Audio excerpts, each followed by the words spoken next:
Genyen nan nou ki zanmim kap cheke moun mwen. Mwen gen tout preva, tout texte nan telefon mwen.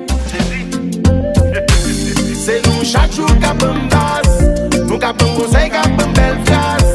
Te ka fe te blozay, mwen prefere pati waj pou mchenye samita yo. Se bakounen bakounen, mwen jist fè yon chwa pou m'viv bien. Se bakounen bakounen, mwen jes pa pale. Se bakounen bakounen, jist fè yon chwa pou m'viv bien.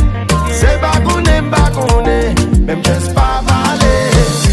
Genan nou kay ex mwen tout la journée, ap eseye konsole l pou yon plume.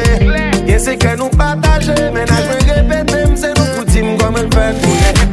Gen sa kapote ale pote toune, ki mèm rive di menaj mwen kon mè moun men.